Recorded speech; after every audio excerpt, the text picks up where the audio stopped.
we are looking at, I'm going to wrap the film now, so I need to get a piece of paper. Colons. So if you're at home, this is what you will have, this Twinkle PowerPoint at home.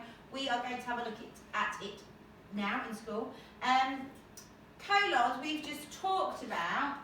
This one says, using colons to demarcate independent clauses. What does it mean by independent clauses? What's a clause?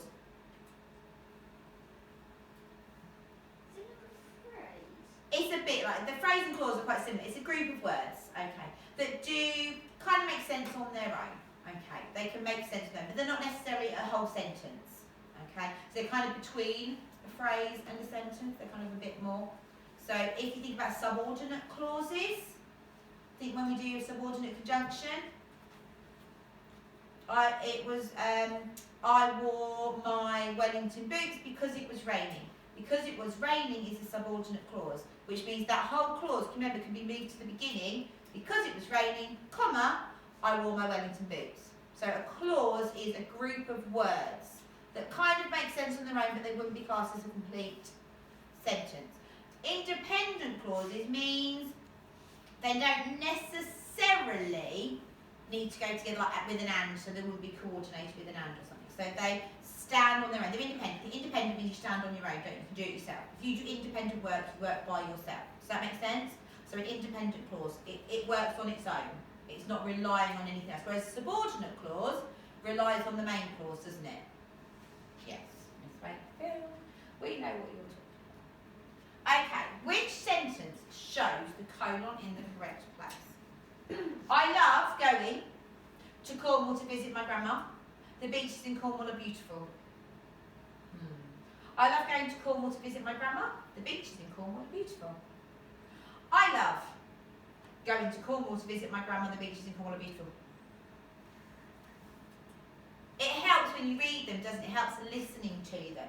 Which one sounds right? What do you think? The middle one. So I love going to Cornwall to visit my grandma. That is an independent clause.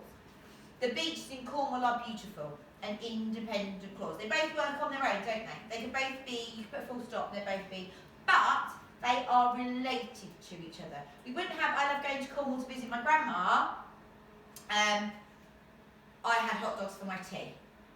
Would you? Because they're not, you know, they're in a sentence together. They need to be related, they need to be linked, don't they, some way. Let's see. We're not going to do all of these. Well done. Let's just do a couple. My board's not being a friend. Okay, next one. Spices are used in Indian cooking. It enhances the flavour of curries and other spicy dishes. Spices are used in Indian cooking. It enhances the flavour of curries and other spicy dishes. Or spices are used in Indian cooking. It enhances the flavour of curries and other spicy dishes. You're listening. The next one I'm not going to read to you. Okay, what do you think? Isn't it the top one? Yeah, do we agree with the top one? Spices are used in Indian cooking. That's a clause, isn't it? Independent clause. It enhances the flavours of curries and other spicy dishes. That stands on its own, doesn't it? It's an independent clause. It, in the second clause, relates to the spices at the beginning, doesn't it? So that's where they are linked. But the colon in the middle is showing us two independent clauses linked together. We're going for the first one. Yay, well done. Right, this one, I'm going to let you read yourselves. And then, so this is the one about needing ingredients. So the ingredients for probably making a cake or something. This one, I think you need to think about using a colon for a list.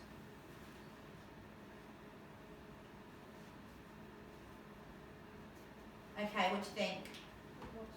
The bottom one. So, the top one says, I need the following.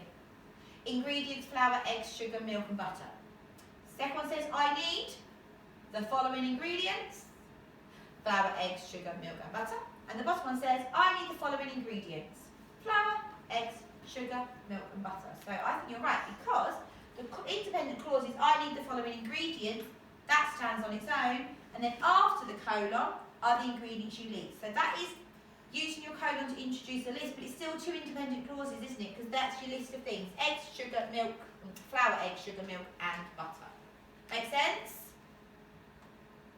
Yeah, well done. Let's have a look at the next one. This is going to be the last one we do, and then we're going to work on the other PowerPoint, okay?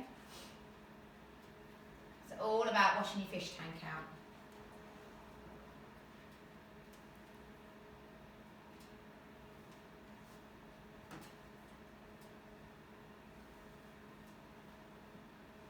What do you think? The second one. Shall I read them? Just see.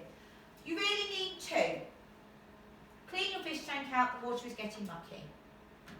No, it doesn't sound, does it? You really need to clean your fish tank out, the water is getting mucky. Alright, that sounds good. Think you might be there? You really need, no, not even you really need, sorry. You really need to clean your fish tank out, the water is getting mucky. Can you see it's not putting the break at the right point in the sentence, the middle one. You really need to clean your fish tank out. The water is getting mucky. It's giving you an explanation. When I'm talking to you, use kind of an explanation. It's explaining why you need to clean your fish tank out, doesn't it? Oh, yeah, well done. Fantastic. We're not going to do any more. We're going to now go on to the other slides and we're going to look through those.